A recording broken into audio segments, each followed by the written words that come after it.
We'll now take the decision of this meeting of the Planning Committee held on the 24th of January 2023. The following members are present. Councillors Ali Callison, Ralph Barker, Arch Buchanan, Ross Clark, Jerry Convery, Margaret Cowie, Maureen Devlin,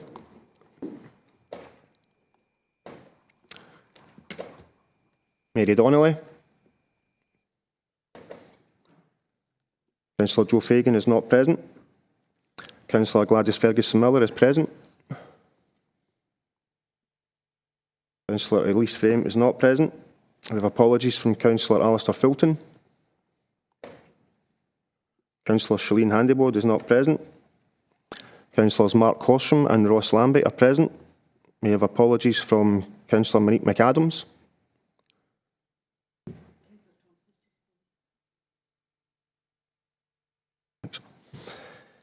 Following members are present. Councillors Leslie MacDonald, David McLaughlin, Richard Nelson, Norman Ray.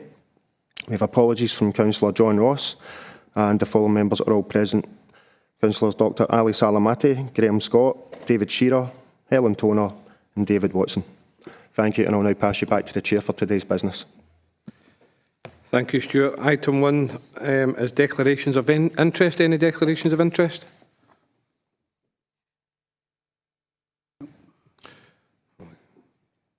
Councillor Miller.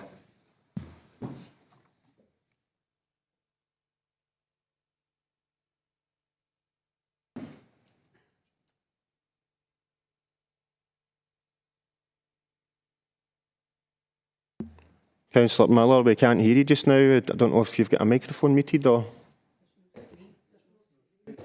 Can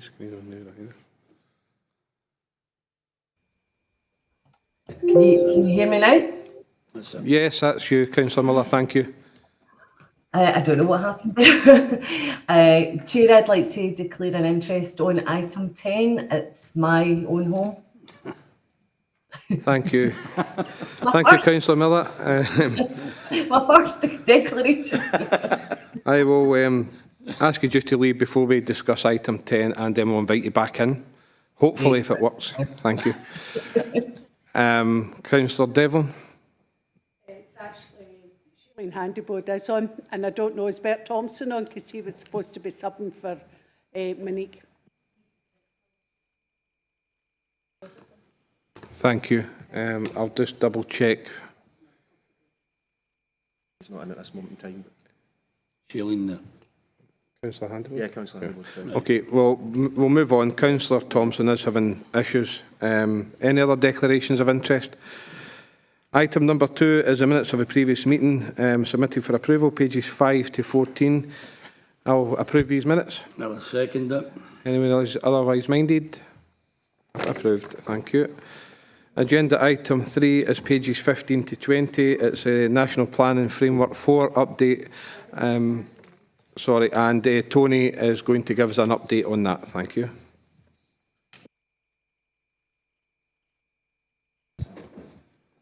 Sorry, Tony, can I just stop you? Councillor Lambie's looking to come in, I think so. Hang on, just sorry, Tony. Sorry, Chair, it's actually to speak after Tony. All right, okay, thank you. Could you just button again, please? Thank you, Tony. Right, thank you, Chair. So the purpose of this report is to advise Planning Committee of the approval by the Scottish Parliament of National Planning Framework 4, and also to summarise the key issues contained within the document and its contribution to the future decision-making in relation to planning matters. By way of background, the 2019 Planning Act introduced a new statutory requirement for the Scottish Government to prepare and adopt a new national planning framework. So the Act gives the document a new enhanced status compared to previous versions, in that it will form part of the development plan alongside the Council's own local development plan. And as such, all planning decisions, including the preparation of local development plans and the determination of plan applications, will have to accord with NPF 4.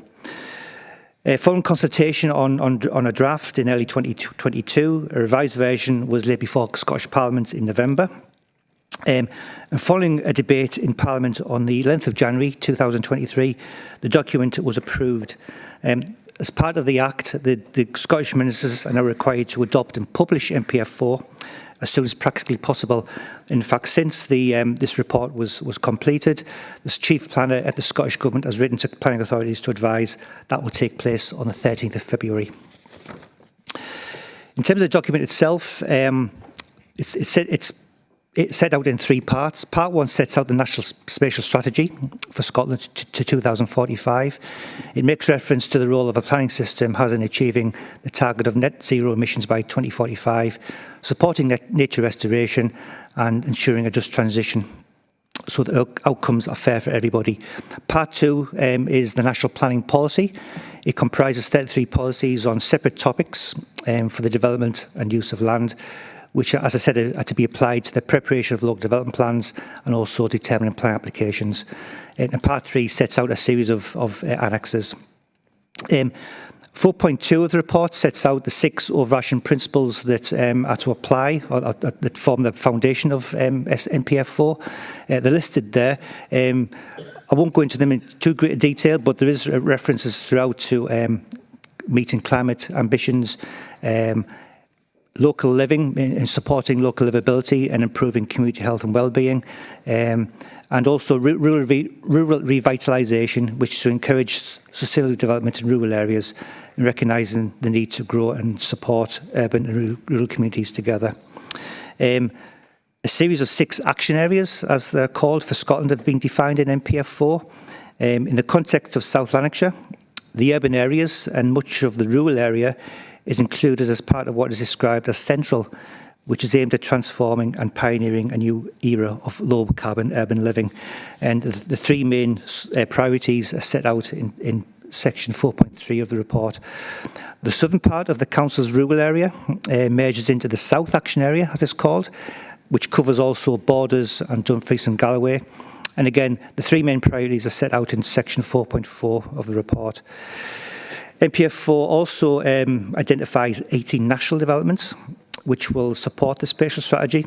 And this designation means that the principle of development that's described in the national development does not need to be agreed during the planning application process. So that's already been established by their inclusion in NPF4. There's a series of Scotland-wide national developments. There's also some that fit within the South Lanarkshire context. I've listed those in paragraph 4.6 of the report, and there's 5 of them that are relevant.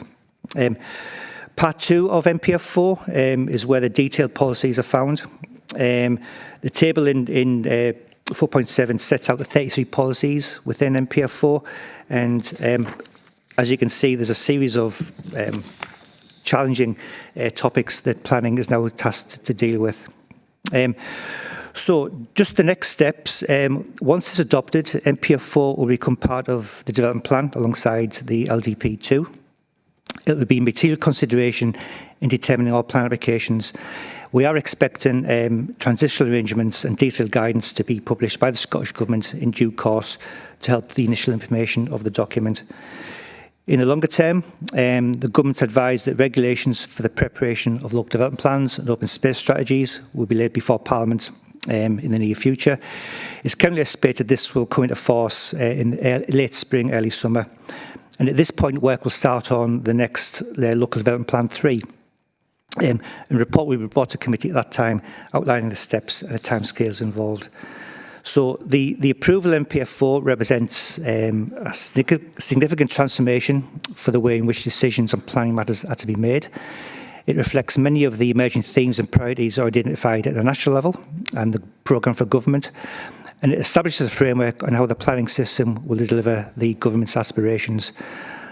Topics that the planning system has not previously been asked to address, for example, health and well-being and community wealth building, are given prominence and are clearly established as critical in terms of creating a just society.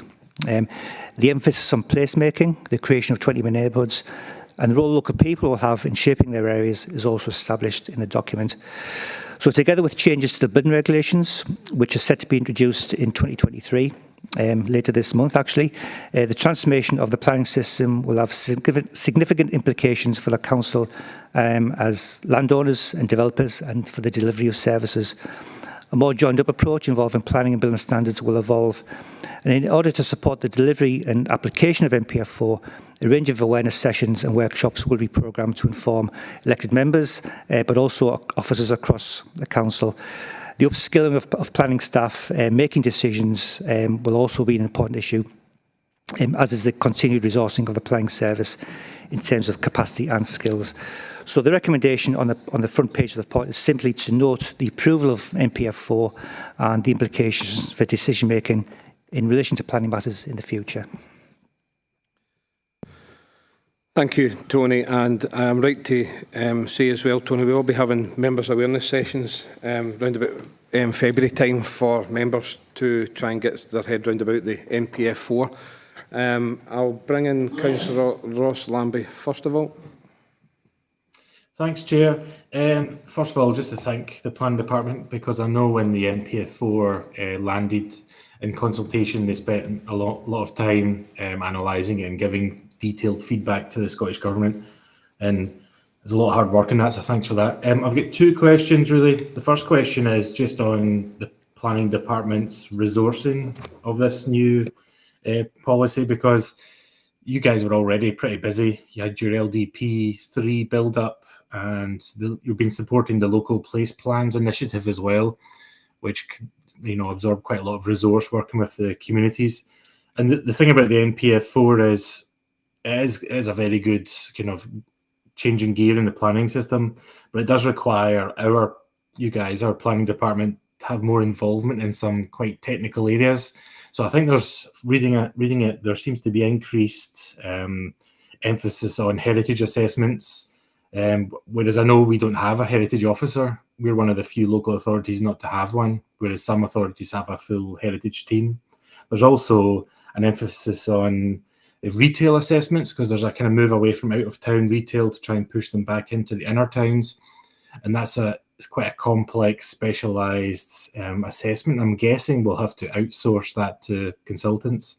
There's also some other health considerations. So really, it's just a question on, the first question is just a question on resource. Are we as a council giving you guys, the planning department, enough resources and manpower to be able to do what we're being asked to do? And the second question really is just, is it possible for us as councillors in the planning committee to understand where there might be contradictions or conflicts between our current LDP2 and the NPF4? Is there some areas where the NPF4 overrules us? And maybe it's for the awareness session later, so thanks.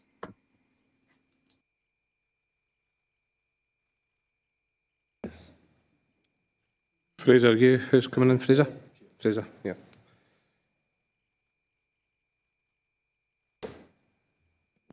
Okay, thanks, Councillor. No, your question's well placed in terms of the additional skills, resources, the expertise that we will have to take on board as planning authorities to deliver the requirements of the National Planning Framework. I think as a document, it's quite a laudable document, and it gives a direction that planning services need to work towards. I'm new into the service, and I recognise that there are skills and resources that we need to bring into the team as well. There will be challenges that come from the National Planning Framework that we will need to skill up around. We've got a young workforce, and we can look to train them in terms of some of the new obligations and skills that will be required. We may need to recruit around this, but it's obviously within the context of limited financial budgets that are available to us. There was a meeting that I was at myself on Friday with the Scottish Government and with every heads of planning across Scotland, and it was a message that was put across to the Scottish Government civil servants about resources within planning authorities and some of the challenges that we could face. It's an issue that's been raised through Heads of Planning Scotland, it's been raised through COSLA as well as with Solace as well. I think we don't necessarily know what the extent of the skills gap will be across the country just now. That's something that will come through the guidance, the regulation, but we want to make sure that we do have the skills within authorities, that we are meeting the needs of the national planning framework as well as the communities that we work for as well. I wouldn't necessarily think that we have the answers or we've got the gap just now, but it's something that we welcome the support of you as members, and us as officers we will recognise that we will need to upskill accordingly to deliver the requirements of the national planning framework. So hopefully that provides an answer on that. Regarding whether there is any issues in terms of the local development plan that's contrary to the national planning framework just now, I don't think there necessarily is anything that would run contrary. I think more of the issue is we may need to provide a bigger focus about some of our policies that are coming through with the national planning framework. We may need to consider just the wording of it as we develop the LDP3. But again, the guidance, the regulations that we'll be getting from the Scottish Government and through Parliament in due course, I think will involve that. That'll inform that policy development, and we want to work with you as members through the training, the awareness raising, as well as the reports that we'll bring back to this committee, as well as the new LDP emerges. So hopefully that provides some sort of an impression of where we see it as officers about what this council will need to do to deliver national planning framework. Thank you, Fraser. Councillor Bert Thompson. Thanks very much, Chair. Just first of all, apologies. I was late in this morning, but eventually I get in. So I'm glad of that. But only one wee comment and an observation rather than anything else is that I just hope, and I'll be keeping an eye on it, that local authorities like yourself, that we're the people with the finger in the pulse and the power, decisions stay here and it doesn't get moved away to central government. I'd like to think that most people would support that. Thanks, Chair. Thank you, Bert. Councillor David Watson. Thanks, Chair. I think probably most of my points covered with the first answer to the first question there. But I think it really questioning where our decision-making process and our policies in this interim fit in with this new guidelines coming through from, because reading the paper there's some conflicts, if you want, with some of our decisions that we've been asked to take and policies that I can see, and just to see where that fits in with where we are and where we're going, basically.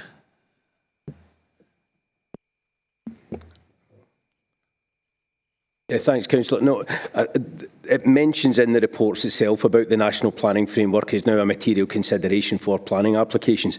I think from our assessment and what we brought out in the report, it doesn't change the recommendations around this. There's nothing that we can see that would necessarily bring us into conflict with what's in the national planning framework. Our policies as we move forward, again, I don't think are necessarily in conflict, but they probably need to be refined to meet the needs of what's within the national planning framework. But in terms of the day-to-day decision-making, we had the national planning framework already. This is an update to it. It's a change in terms of the status of the MPF, but with regards to the decisions on individual planning applications, the fact that we brought it to the attention of members, the MPF is there as a document, but it doesn't alter our recommendations we're putting to the committee today. That being the case, I think we're comfortable that the recommendations, the decisions that will be made by the board or the committee will be in line with the national planning framework. Supplementary, Councillor Watson. Yeah, thanks, Chair. I hear what you're saying there, but if I read the papers that are in front of us today for some of the planning applications, and I probably don't want to get too far ahead of myself here, but to me they contradict what's coming out of the national planning framework, the decisions that we're getting asked to take. But maybe we can address that when we get to specific planning applications.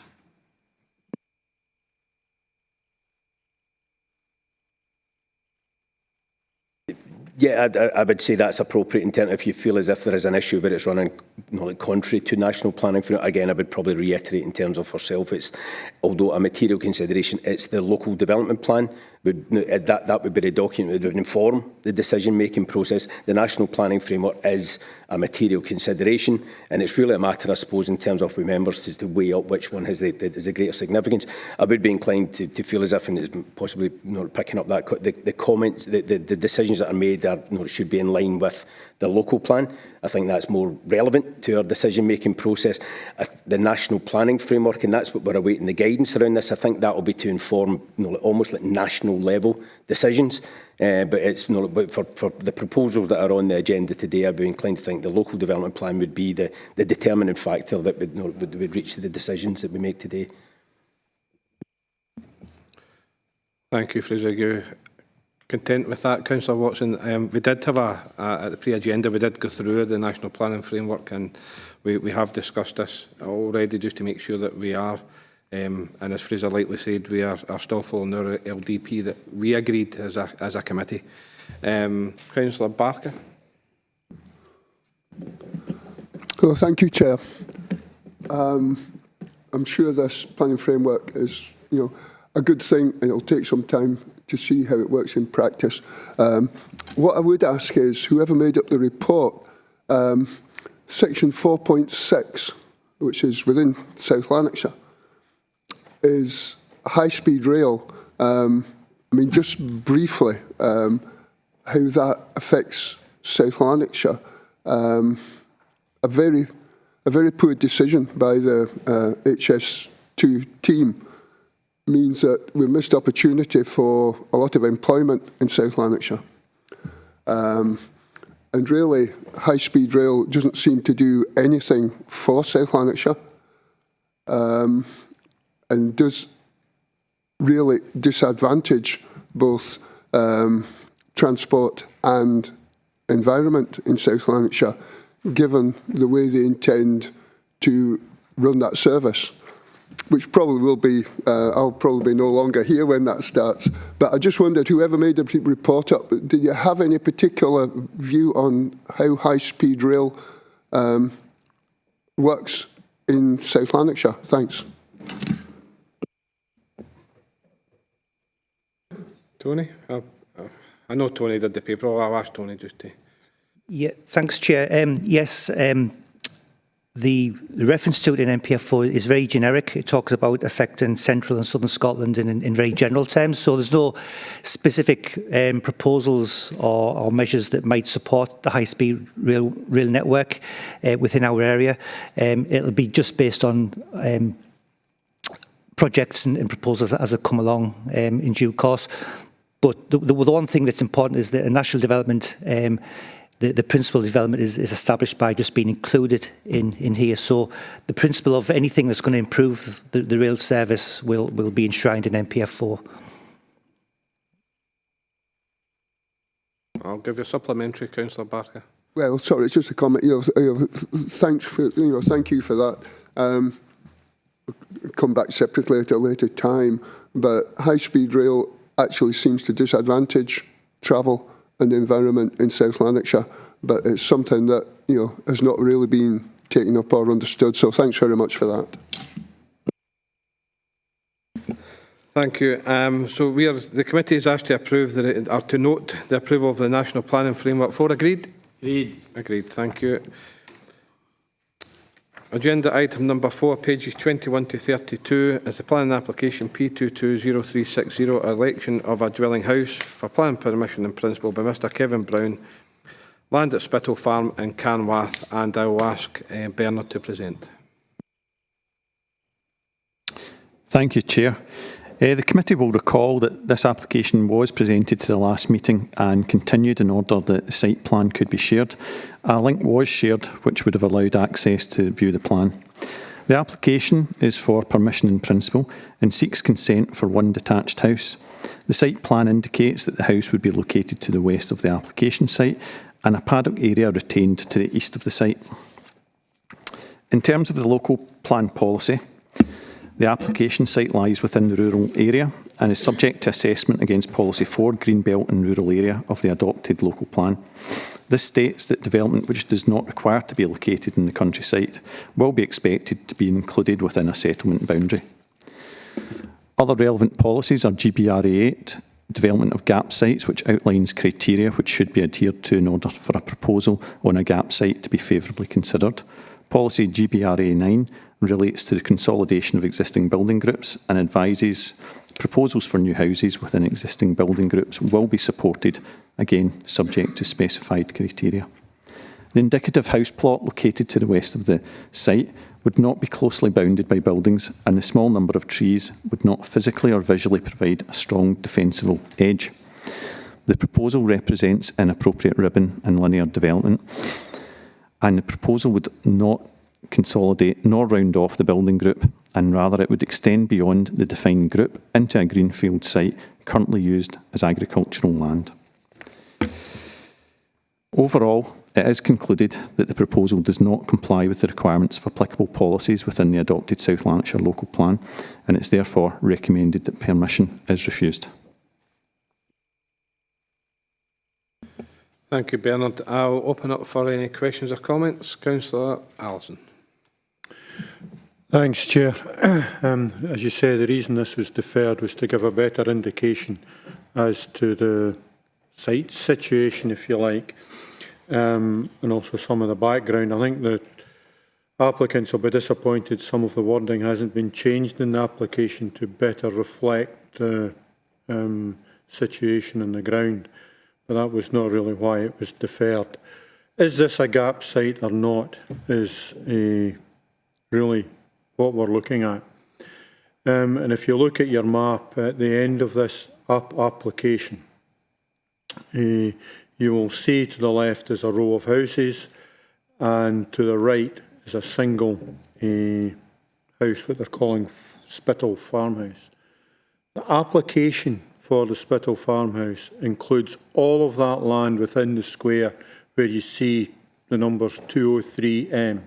I presume it's a height.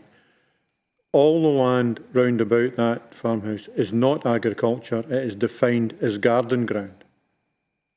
According to the application for the farmhouse, looking for the number, sorry, I don't have it, but it is here. So therefore what we're talking about is this single application where the words Medwin Rise are. The location map identifies the location correctly, but the actual size of that location indication is almost 25% larger than the actual application. The frontage for this application is similar to the one on the right. Again, just so you know what I'm talking about, is that application where it says 203. And it is twice the size of the applications to the left or the west, whichever you want. If you then look at a 6.5 on this, it defines or indicates what constitutes a gap site. There are 4 bullet points. All 4 of these bullet points actually confirm that this is a gap site.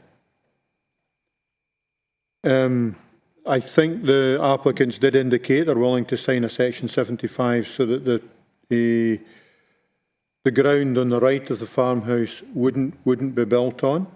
So therefore, this application takes in the whole gap between 2 other, well, they're not applications now, they are planning, successful plans. If you look to the west or right-hand side of your map, there is a clear boundary because there is a woodland there that actually specifies in 6.5 that that is one of the things that you can clearly define as a boundary.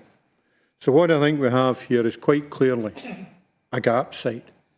It is the same size as the one to the west and is no bigger than, in fact, it's actually the application site is smaller also than the one to the left as well, although in a slightly different orientation. So I think this is a gap site and should be recognised as such. And I would certainly move grant. Thank you, Councillor Allison. Are you formally moving that this is approved? And do you have a seconder, Councillor Allison? Councillor MacDonald. I'll second Councillor Allison. Thank you. I'll bring in everybody else and we'll come back to the motion, the amendment, sorry. Councillor Clark. Thank you, Chair. My question's in relation to 4.3 on page 25. The the archaeology service, surely, it should be judged on this application and not, over what's happened previously, especially since that was from a former manager in 2006, or it's a situation where the situation's not really developed since then. It's the same, and they would come to the same conclusion now. And just usually it would be judged on, this application that's in front of us.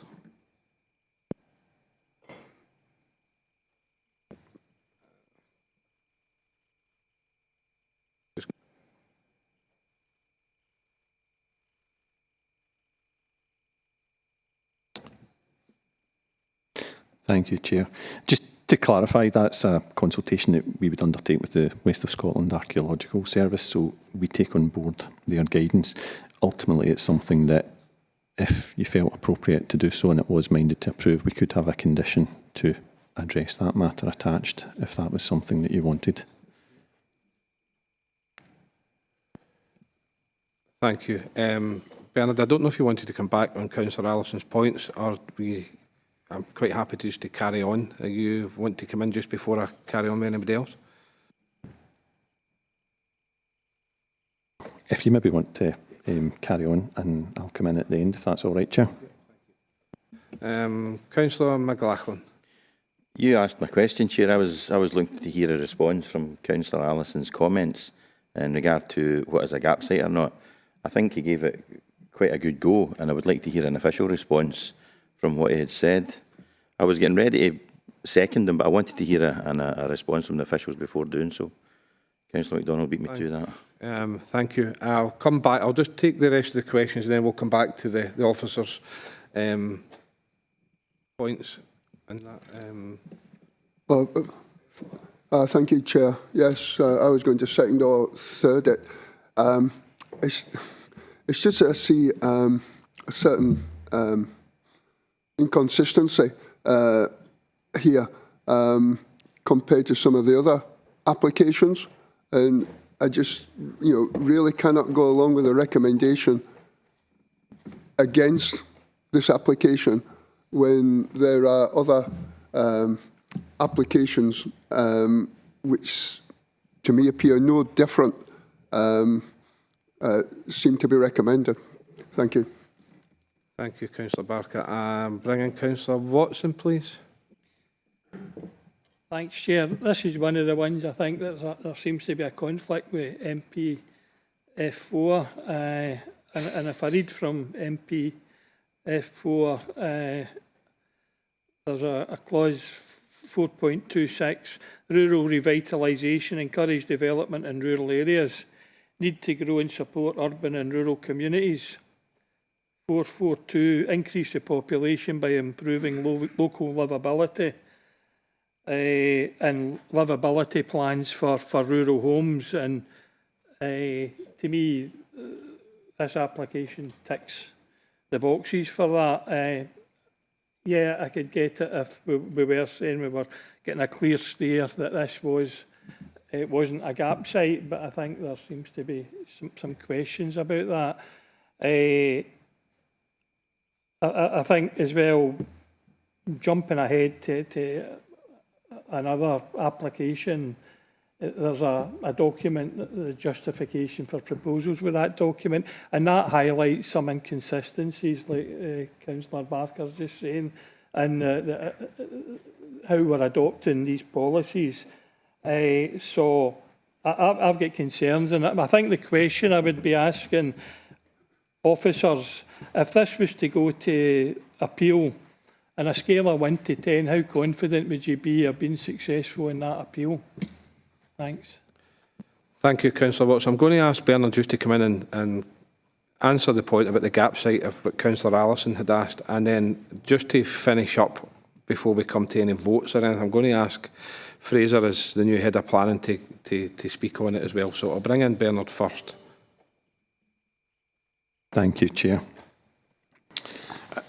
In terms of policy GBRA 8, which relates to the development of gap sites, there are two buildings, Spittal Road and we've got the row of houses to the west of the site, just where it says Medwin Rise in the plan. So undoubtedly there is a gap between the properties there, and it's whether or not that criteria listed in section 6.5 applies, and whether it allows a development to go ahead and comply with this. So there's a couple of things. I know what Councillor Allison was saying about the existing property at Spittal Farm. Just from having gone out on the site visit and had a meeting on site, there is an area of land immediately around the existing farmhouse, but it seems to be fenced off, and there's land round about the property which appeared at the time of the site visit that it would be used for grazing of animals. Just that was the view of it, and I think there were feed troughs in the field at the time which would suggest that that's how it was used. So whilst that could be within the red line boundary for when that house plot was approved, it doesn't necessarily mean that that is all the curtilage, i.e. garden ground, etc. It, undoubtedly it will belong to the property, but it's how it's used. So evident from the site visit was that the site there, where this is bounded on the east, the right-hand side between Spittal Farm, there is still a gap of land there rather than it purely being garden ground. The paddock is part of the proposal just to be retained, and to the west of the site is where the house would go, and the width of that is similar to the row of the 5 properties to the west. Ultimately, a gap site shouldn't be something that is regarded as bigger than being suitable for 2 house plots. And following an assessment of this site meeting and assessing the proposal, we felt that this doesn't comply with our policy of what a gap site should be.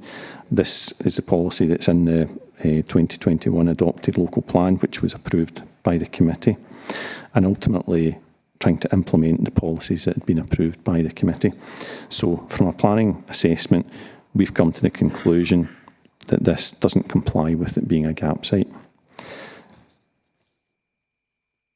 In terms of comments about other approvals, etc., ultimately in planning we have to assess every application on its own merits. Some of, I don't know specifically which ones Councillor Barker's referring to, so we'd need to see details of those, but ultimately, some of those may be taken under a previous local plan, or they may have been around for a number of years. This has had a robust assessment, and we just came to the conclusion that it doesn't constitute a gap site. And in terms of resulting in a ribbon and linear development along Spittal Road and bringing Spittal Farm within touching distance of the other houses. So ultimately, we are recommending refusal.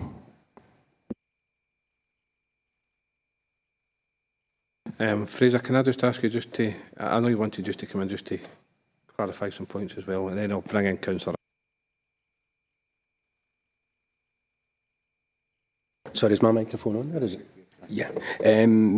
I think Bernard's given the assessment of the application itself, and obviously in terms of when considering the details of applications, there's a degree of interpretation, and that's what we've sought to provide in the report, and then it's for members to determine whether or not they agree with our interpretation of the site itself. Looking at the wider policy context around it and picking up what you're saying there, Councillor, about the national planning framework that's coming forward. Yes, there is a commitment towards rural regeneration. Yes, there is a commitment towards encouraging development within rural areas, and we want to grow the economy within rural areas, but those policy imperatives that are coming through the national planning framework aren't seen as something that will ride a coach and horses through our existing local development plan policy. I think we would suggesting in terms from officers that the appropriate way that sites like this can be brought forward in terms of extending the built area or extending villages, that comes through the development plan process as opposed to through individual planning applications. I wouldn't like to second guess what a reporter would decide if this matter then went to appeal, but what I would suggest from experience is they tend to hone in on the development plan status. The development plan status of this is such that it would lead us to the recommendation that they should be refused. I think a reporter would tend to go with that local plan policy. It's not running contrary to the national plan, because again, our plans as we bring them forward in future months, we will try to grow the rural economy. We will try to grow new development and settlements. We'll try and sustain settlements, but we would like to do that in a planned way rather than a sporadic one-off way. And I would have a fear that we start to undermine our own policies, which are already about protecting rural areas, already about growing communities, already about growing the economy within our rural areas as well. And I feel as if we do, if we take this approach, in terms of individual planning applications, we start to undermine our overall policy, which I don't think is something as members that we would want to see or we would want to encourage. Councillor Alison, you just want to summarise before we... Well, first of all, just to address a couple of issues. I've found the planning application number CLO 7788 for what they're calling Spittal Farmhouse. The land is designated as garden ground, and therefore if there was any other planning applications it would need to take account of the fact that that is a designation of the ground at the moment. It's not agricultural land, no matter what's happening on it.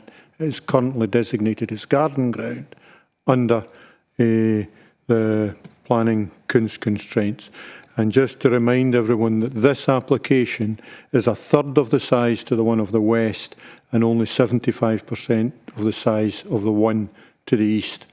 So it quite clearly fills this gap. I mean, in summarising, that is really what it comes down to. All the points addressed in 6.5 are covered within this application. I think it is a good way forward. The points Councillor Watson raised as well, and some of the others, all come into it as well. It's not riding horses and coaches through planning or anything else.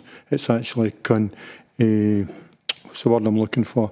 Confer? No, it's not right. Confer is not a good word. It actually fits in with the current planning regulations, as a simpleton like myself can read. Thank you.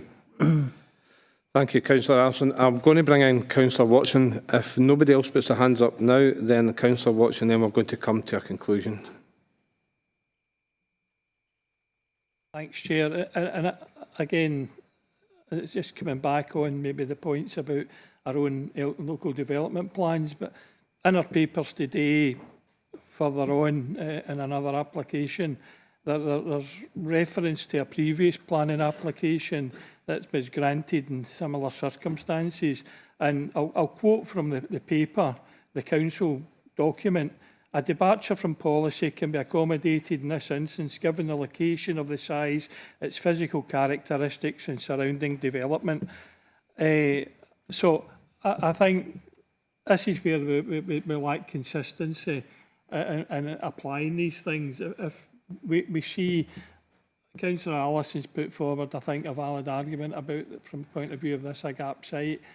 Officers are taking it to the letter of the law on our policies, but there needs to be that flexibility, and I think that's where we as councillors need to take that decision. Thanks, Chair.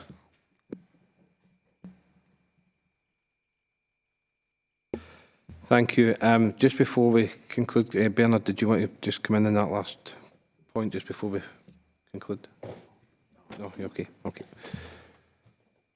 Okay. So the committee is asked to approve refuse detailed plan and permission. I'll move that. I'll second it. Councillor Allison has brought forward an amendment, and I will ask Stuart just to over to some procedural issues, Stuart, if that's all right.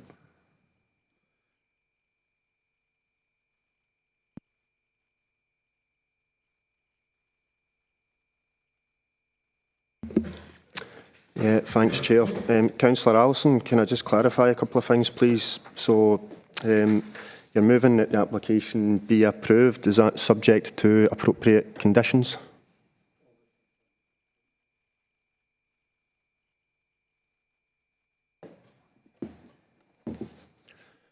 Are you happy that that's delegated to officers to draft those appropriate conditions?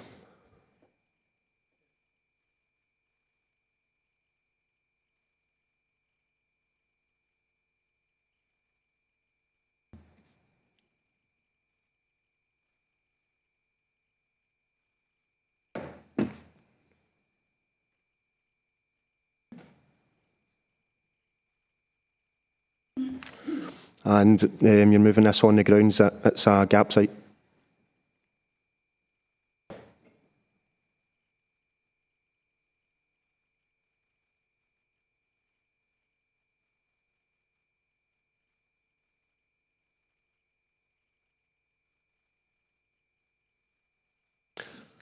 Okay, so just to clarify, so the motion is that the refuse detailed planning permission, which has been proposed by Councillor Nelson, seconded by Councillor Convery.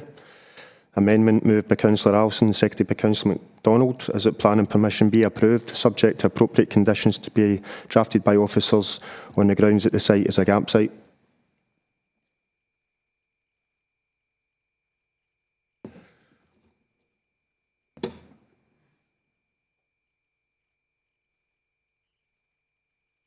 Okay, the vote is now live. If you could please indicate your voting preference.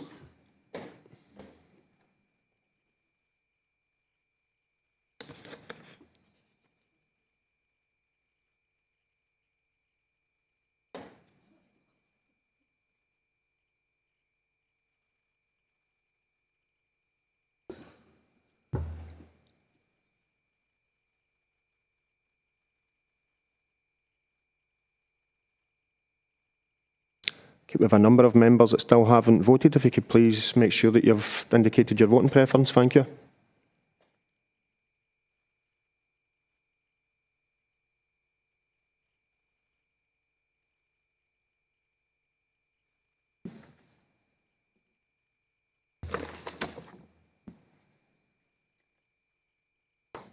Councillor Barker, are you having issues?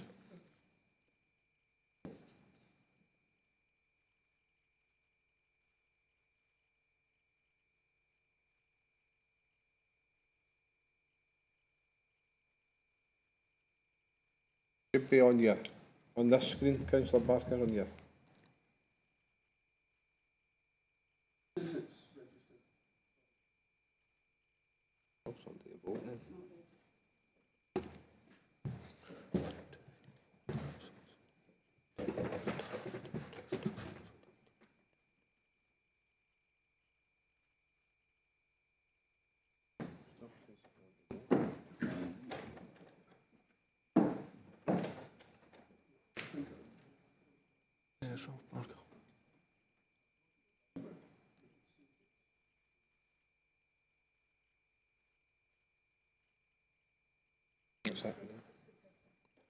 Okay, thank you. That's everybody's now cast their vote.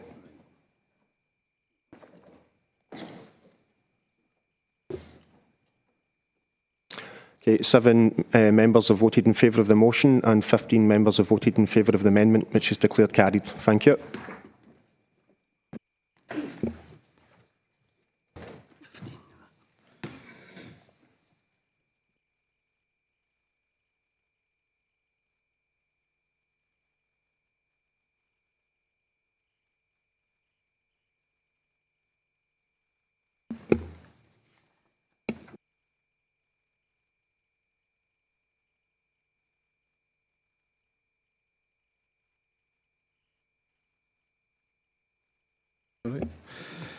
Thank you. Agenda item number 5 is page 33 to 56 in your pack, and it's application P220771. The demolition of building and derelict railway bridge and the erection of 3 dwelling houses, access roads and footpath, looking for detailed plan permission by Miss Maureen Gaffney at land north of 68 Biggar Road in Biggar, and I will ask Bernard to present. Thank you, Chair. The committee will recall that this application was presented to the last meeting in order that further information could be provided regarding the impact of the development on land formerly used as part of the railway, and also to refer to any relevant legislation. The report has been updated with additional references to Scottish planning policy and the Planning Scotland Act 2019. I would also just advise that Network Rail were originally consulted but did not object to the proposal. Scottish planning policies advises that disused railway lines with a reasonable prospect of being reused as rail, tram, bus, rapid transit or active travel routes should be safeguarded in development plans. The strategic case for a new station should emerge from a complete and robust multimodal transport appraisal in line with the Scottish Transport Appraisal Guidance.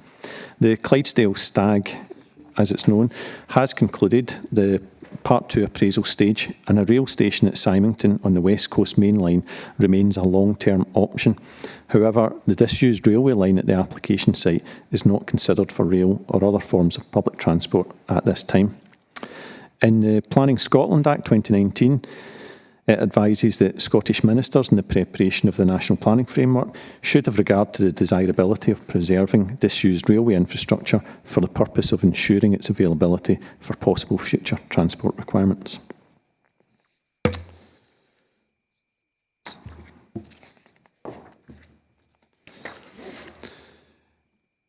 In terms of the application, getting into a bit more detail, Scottish planning policy refers to the reasonable prospect of a disused railway being reused as a rail route. In that respect, the site must be looked at in the context of its surroundings and what remains of the original rail track. To the northwest of the site, the original route of the track would have followed what is the current northern boundary of Symington until joining what is the existing West Coast Railway line. However, over time, visible evidence of the section of the former railway track from the western edge of the application site to where it would have merged into the West Coast Railway line has largely disappeared because it's either been absorbed into garden ground or been built upon. To reinstate the line would likely result in existing buildings having to be demolished. The disused track forms part of the former Symington Biggar to Peebles Railway.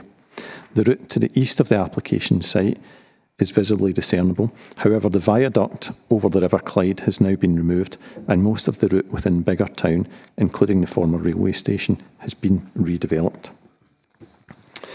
It also refers to the reasonable prospect of disused railway lines being reused, and the Planning Scotland Act 2019 advises on the desirability of preserving disused railway lines for future possible transport requirements.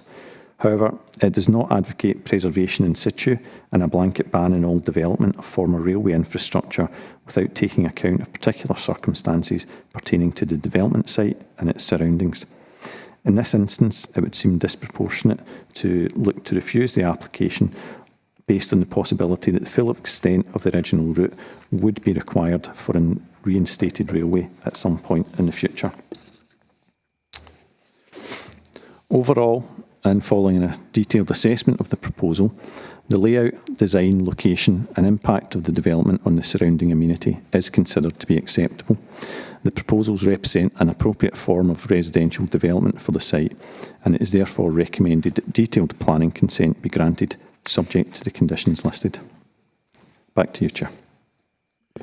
Thank you, Bernard. Open up for any comments or questions. Councillor Allison. Aye, sorry, not in the papers. I've lost connection and I can't get into my papers. Is there anything?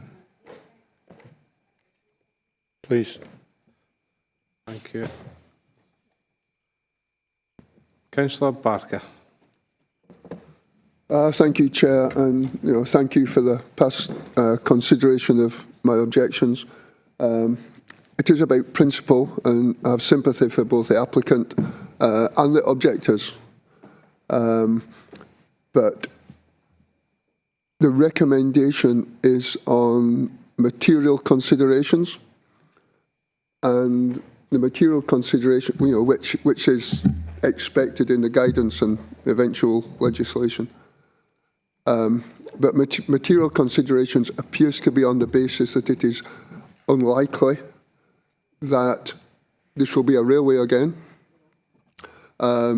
and also that miles away somebody may have, there may have been planning consent previously for construction on the line. To use this as material consideration really undermines the purpose of the guidance and legislation, which is to protect these routes. I mean, you know, network, as far as I can tell, there are actually no proposals in Scotland to build new railway lines. Nobody wants to take that on, and the purpose of the guidance is to keep as much as possible unless there is material consideration, which wouldn't be somebody would like to build a house on it.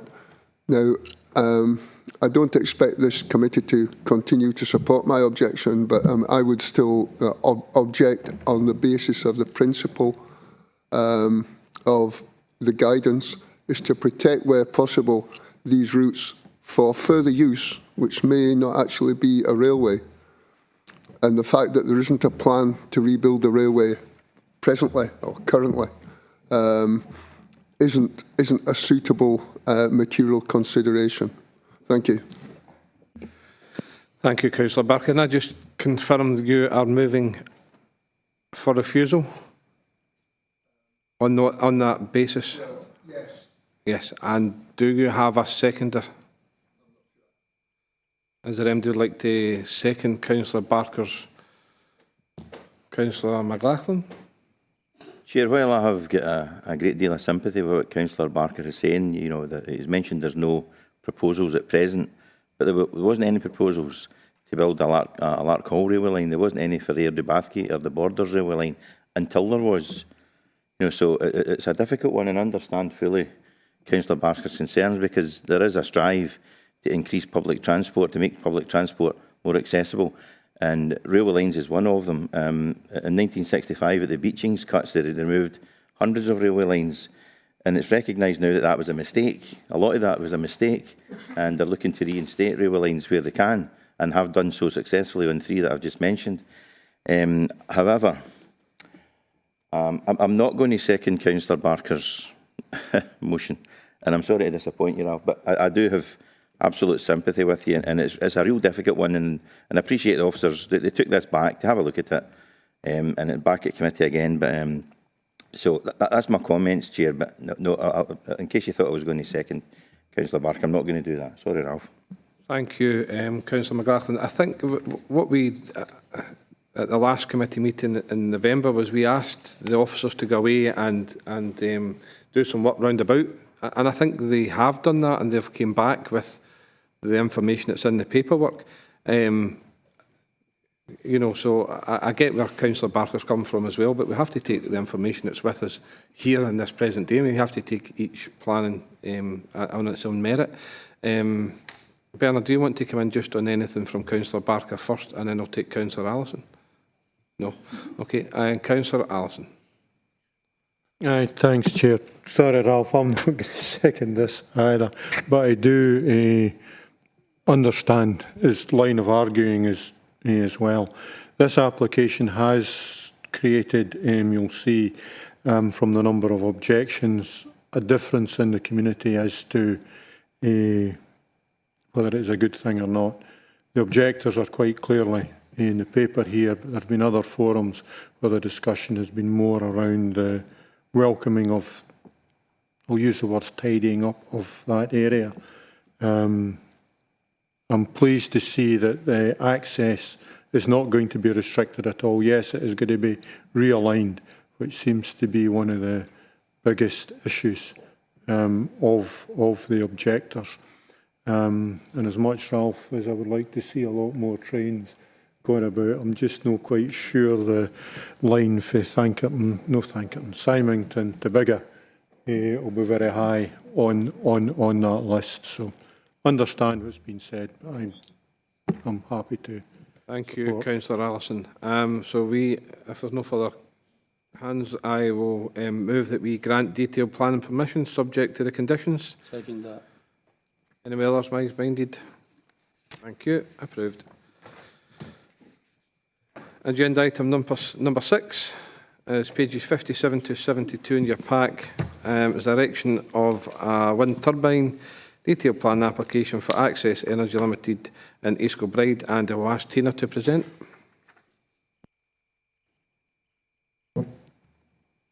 Thank you, Chair. This is an erection of a wind turbine with a rotor diameter of 14 metres and a maximum tip height of 37 metres. The site is out at Hurlacrook Road, which is to the south of East Kilbride, approximately 2 kilometres out. It's located at Park Farm, and the turbine was proposed to be located to the west of the nearest properties, with the closest being Gryaneig, one of the farm dwelling houses. The site of the proposed turbine itself is located in an area of livestock pasture on the dairy farm. The turbine would have a life of 30 years, and the power would be used on site for the farm, with any excess exported to the grid.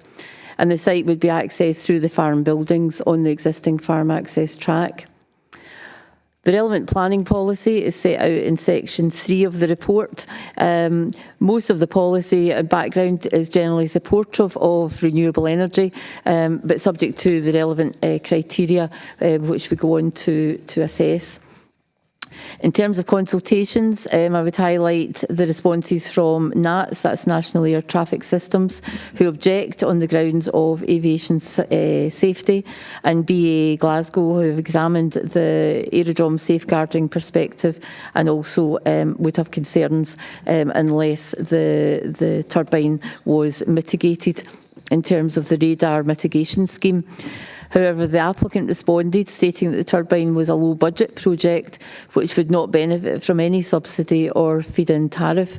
Therefore, the cost of it could render the project unviable.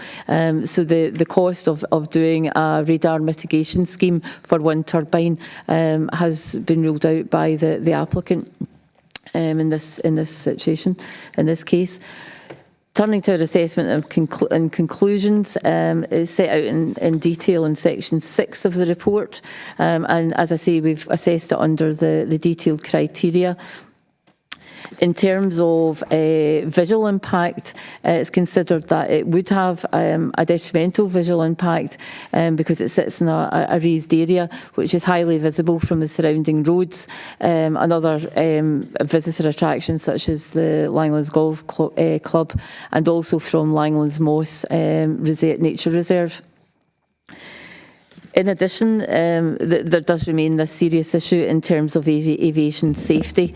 Both NATS and GA have objected, have concerns. There may have been a solution to be found with the radar patching, but because of the cost, the applicant hasn't pursued that. Therefore, a full assessment of the proposals against the development plan has been carried out.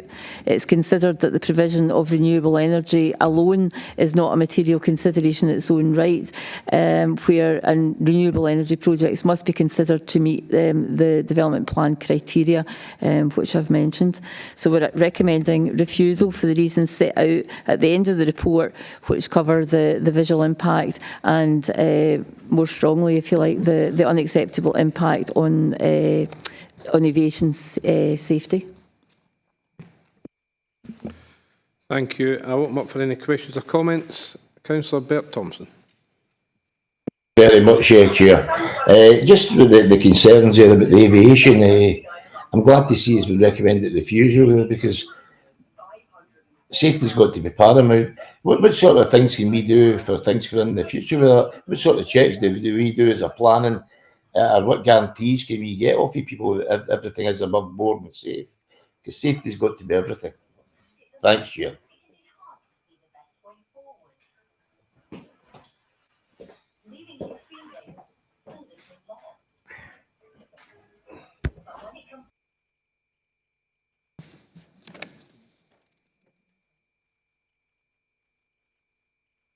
I'm just looking for my page. Tina, do you want to just come in on that? Yes, I will do, yep.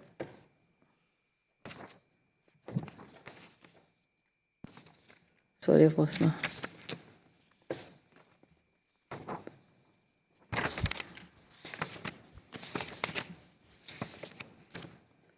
Sorry, I was just looking for my place. I think Councillor Thompson's asking how we regulate the safety or how we check the safety, but we have to be guided by the consultees, and in this case NATS would provide that.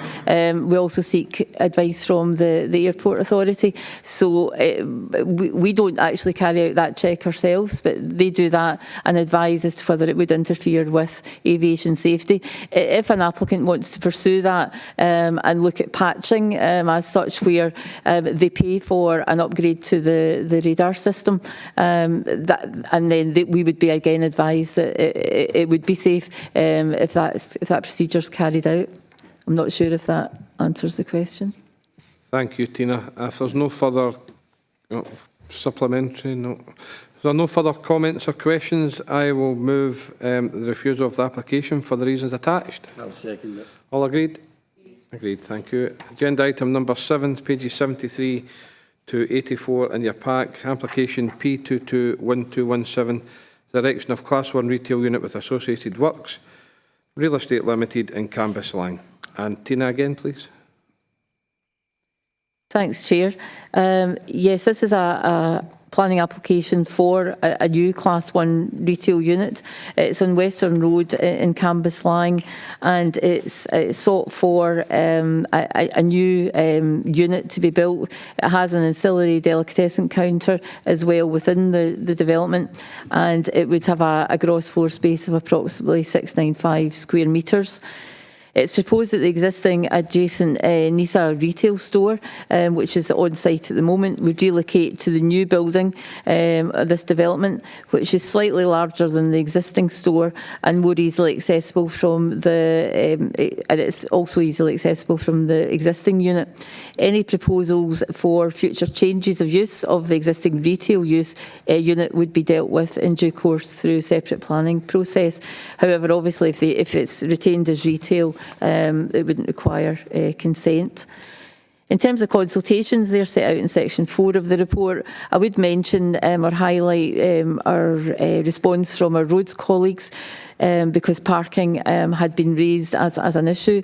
In total, there will be 162 spaces for the whole commercial area, and 44 would be required for this new retail unit. So the remaining spaces are considered to be sufficient to accommodate all of the commercial development that's there and the proposed development. In terms of representations, there were 7 letters of representations.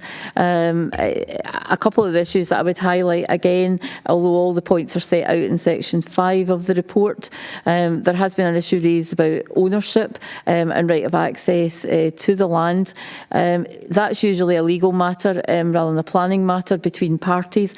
However, in this case, it is noted that the applicants have confirmed to their satisfaction and ours that they maintain control over all of the land associated with the planning application. And as I say, the other issue, main issue, has really been the parking. But just to reiterate, roads are being consulted and are happy that there's sufficient space there for the development that's proposed along with the existing development. The application site, in terms of planning policy, is designated within the urban area within housing land. However, although there's no housing proposed for the site and it is retail, the provision of ancillary small-scale retail facilities is considered to be appropriate within residential area. The proposed development would allow the relocation of the existing store, Western Road, into a slightly larger and more modern accessible unit, and while retaining the provision of a local food retail unit to serve the local community, including the new the area East Whitleburn, which is currently under subject of significant regeneration. Therefore, in summary, following a detailed assessment of the proposal, we are recommending that planning permission is granted for the proposed development subject to the conditions attached. Thank you, Tina. Open up for any questions or comments.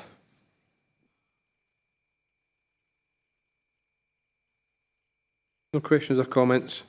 Okay, we're asked to approve and grant detailed plan permission subject to conditions. I will approve. I'll second it. Thank you. Anyone else otherwise agreed? Agreed, thank you. Agenda item number 8, pages 85 to 98 in your pack. Application number P220819. It's the erection of 2 detached houses with associated partner landscaping. Detailed planning application, Mr and Mrs Lawson at Rowhead Farm in Biggar, and I will ask Bernard to present. Thank you, Chair. Planning permission is sought for the erection of 2 4-bedroom houses on agricultural land on the edge of Biggar. The site forms part of an agricultural field which fronts onto Biggar Mill Road.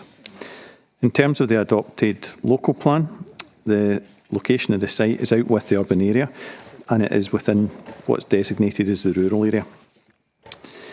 It should, in terms of government policy, it should enable the development of well-designed, energy-efficient, good quality housing in sustainable locations, with a focus mentioned in Scottish planning policy on the delivery of allocated sites. Consideration should be given to the reuse or redevelopment of brownfield land before development takes place on greenfield sites. In terms of planning background, a previous application was withdrawn which sought 2 houses on this site, allowing the current resubmission that is before the committee. The consultation responses are summarised in section 4 of the report, and no objections from the consultees have been made, and any issues raised could be addressed via condition. In section 5 of the report, the representations are summarised, and there have been 7 objections to the proposal. A variety of points are raised, including the impact on infrastructure in the surrounding vicinity, traffic from the development, policy, that it doesn't comply with policy and it's not considered a gap site, and it is out with the settlement boundary of Biggar. The responses are noted in the report to these points. Within the rural area, the aim is to protect the amenity of the countryside, while at the same time supporting small-scale development in the right place that is appropriate in land use terms and is of a high environmental quality that will support the needs of communities. Some of the key policies associated with this proposal are Policy 4, Green Belt and Rural Area, Policy GBRA 7, Small Scale Settlement Extensions, and Policy GBRA 8, relating to the development of gap sites. In considering the current proposal, it should be noted that consideration should be given to a previous approval for 2 properties on Rowhead Farm adjacent to the site. It's considered that cumulatively this would create a one-sided ribbon of development extending along Biggar Road. In addition, the site is not closely bound by physical development on 2 sides. One of the reasons being that there has been no commencement of development of the approved dwellings on Rowhead Farm, and the minor access track and Davies Burn running along the northern boundary do not provide sufficient physical visual presence to create a defensible edge. It's considered that this proposal would merge the settlement edge of Biggar with Rowhead Cottage and adjacent yardage, resulting in coalescence of separate building groups, therefore eroding the quality of the rural area. It should be noted that no issues have been raised in terms of parking, access, or the design or scale of the actual buildings. Overall, following a detailed assessment of the proposal, it is concluded that the application does not comply with the requirements of applicable policies within the adopted South Lanarkshire local plan, and it is therefore recommended that planning permission is refused for the reasons in the report. Back to you, Chair. Thank you, Bernard. I'll open up for any questions or comments. Councillor MacDonald. Thanks, Chair. This reminds me very similar to the previous application, one of the previous applications that we had so eloquently by Councillor Allison, which was item 4 for those interested. I think that this should be granted. Sorry, I'll put my glasses on, I might be able to see. And I know we've spoken about the National Planning Framework earlier today, and part of it is to achieve increasing the population of rural areas, which has got to be a plus, it's got to be essential. Local living as well. Again, a lot of people are wanting to live out with the urban settlements and go and live more rurally. There is a track to the right-hand side of this application, Bernard, and I noticed that the site is bounded by Rowhead Farm, and it's an associated curtilage to the south by Davies Burn.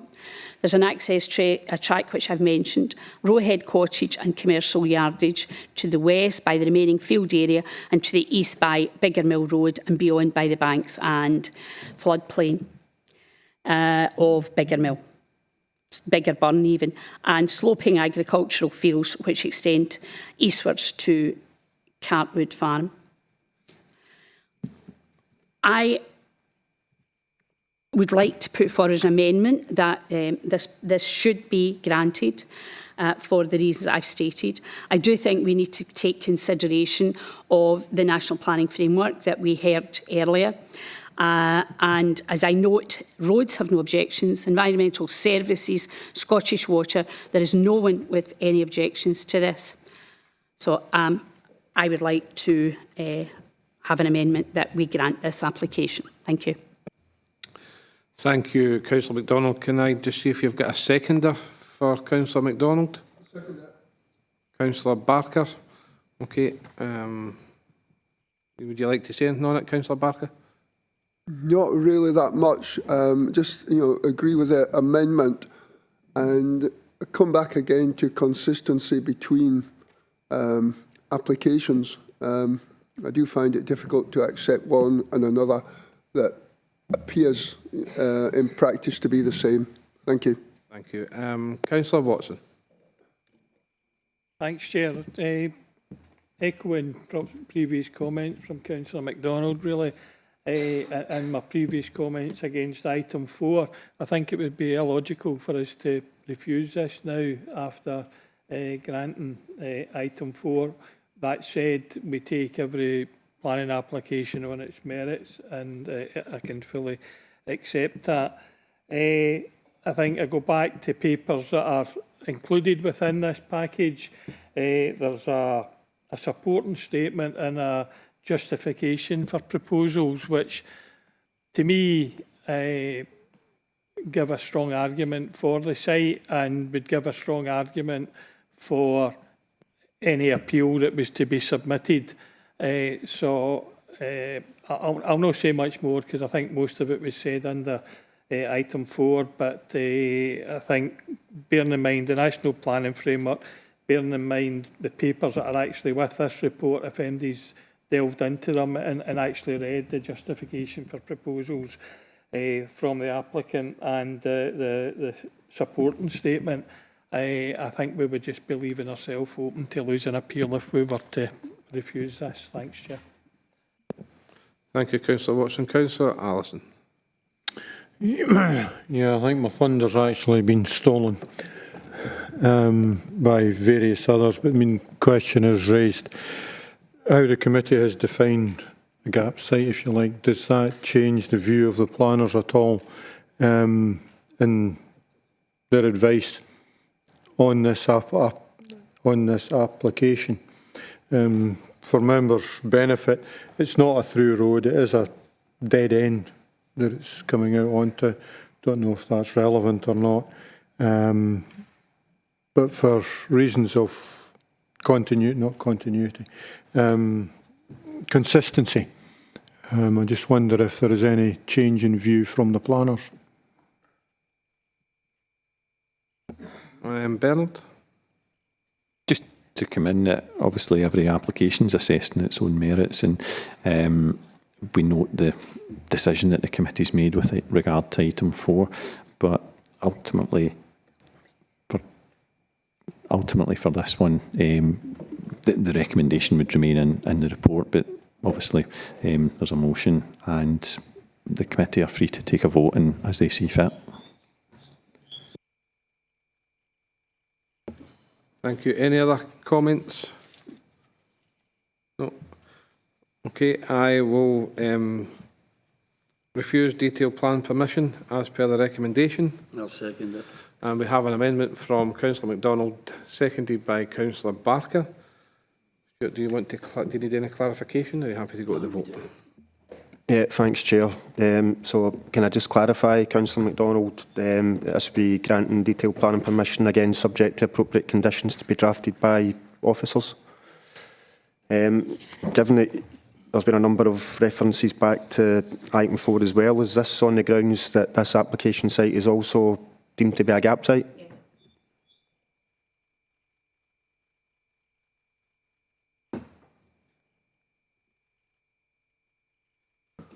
Okay, so the motion is to refuse planning permission for the reasons stated, as moved by Councillor Nelson and Councillor Convery. The amendment is to grant detailed planning permission subject to appropriate conditions to be drafted by officers on the grounds that the site is a gap site. That's been proposed by Councillor MacDonald and seconded by Councillor Barker. The vote is now live. If you could please indicate your preference.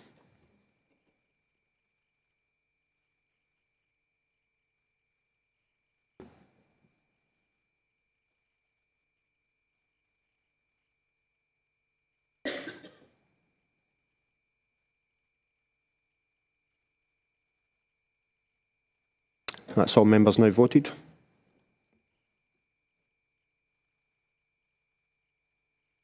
Okay, we have 7 members have voted in favour of the motion, 1 member has abstained and 14 members have voted in favour of the amendment, which is declared carried.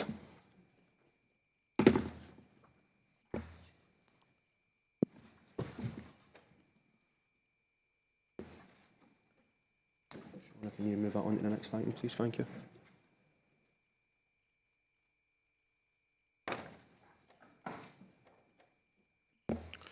Thank you. Agenda item number 9 is pages 99 to 106. Application P221492. It's the erection of upper floor extension and 2-storey extension to a dwelling house for Mr Ross Watson in Rutherglen. And I'll ask Tina to present. Thank you, Chair. The application site is a single-storey dwelling house at the moment, and had a single-storey garage to the side, which has now been demolished. The applicant seeks planning permission to put an upper floor on the existing single-storey house and an additional extension to the side, facing on to Hill End Road. In terms of the local plan, it's within the built-up area, and the policy set out a local plan background just in section 3 of the report. In terms of representations, we have received 9 letters of representation, and the points that are raised are set out in the committee report, section 5. These objections relate mainly to the loss of privacy and the perceived loss of daylight and sunlight in terms of the additional building, and there's the additional windows that are incorporated within the new development.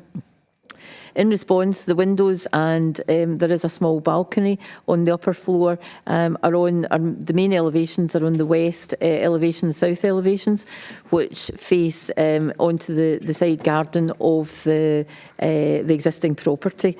We have looked at the relationship that the new development would have particularly with the properties on Stirling Drive to the rear, but they would actually be facing the side of the new development, and as I say, the orientation, the main habitable windows face west and to Hill End Road.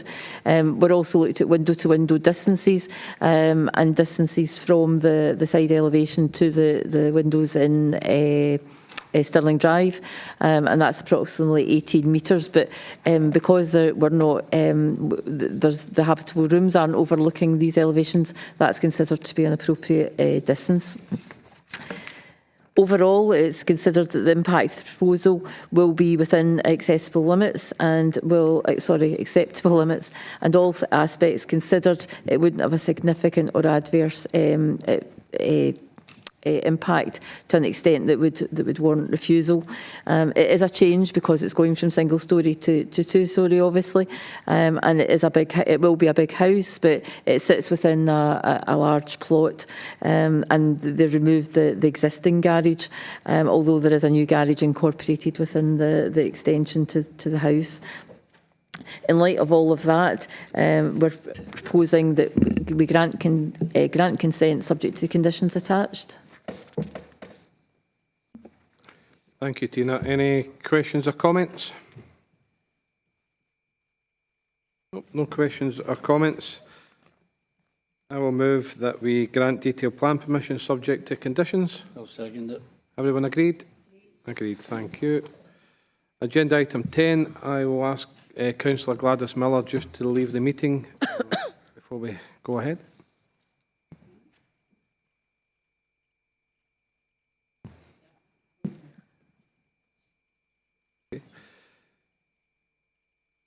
Agenda item 10 is pages 107 to 114 and it's application P221659, erection of a single-storey rear extension for Councillor Gladys Miller and East Kilbride, and I will ask Tina to present. Thank you, Chair. This is a very straightforward application at Clampswood in East Kilbride. It would normally be a delegated application, but given that it is an application from one of the local members, Councillor Miller, it requires a committee decision. The extension is approximately 7.2 metres by approximately 6 metres in width. It's a single-storey extension, and it would provide an open plan habitable room and dining area. We did receive one letter of representation, but they really were asking for clarification, and it was an administration issue. The neighbour notification had been issued, and the neighbour hadn't received the block plan, so the neighbour notification was reissued, resent, and making sure that the block plan was provided to the neighbour. The application site has a garden of adequate size at the rear of the property and can easily accommodate the single-storey extension. Therefore, we're recommending approval subject to conditions attached. Thank you, Tina. Any questions or comments? Happy to approve, grant detailed plan permission subject to conditions. Second it. Anyone otherwise minded? No, I'll ask Stuart to bring back in. Councillor.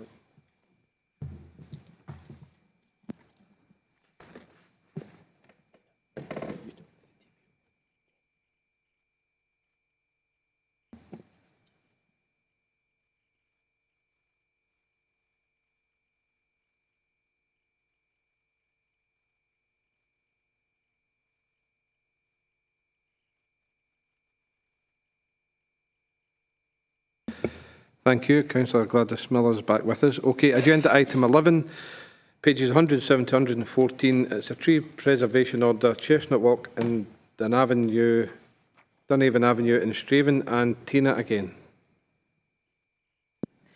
Thank you, Chair. Yeah, we're seeking approval to make a tree preservation order on 28 trees at Chestnut Walk and Dunhaven Avenue in Straven. And the plan is attached, showing the sort of 4 small areas of woodland there. The trees are considered to contribute to the character, amenity and sense of place at Chestnut Walk and Dunhaven Avenue and the surrounding areas. We've detailed individually listed at paragraph 3.1 the trees that would be protected. We've taken advice from our arboriculture officer, the council's arboriculture officer, and it's considered that these trees are special and do merit protection and the promotion of a tree preservation order. So we're just seeking committee approval to promote that order, and that the provision of the tree preservation order would be confirmed within 6 months from the date of the order, should there be no objections. Thank you, Tina. Any questions or comments? Councillor Bert Thompson. Thanks very much, Chair. Just to say I welcome this. It's great to see the council having a responsible attitude towards trees. Thank you.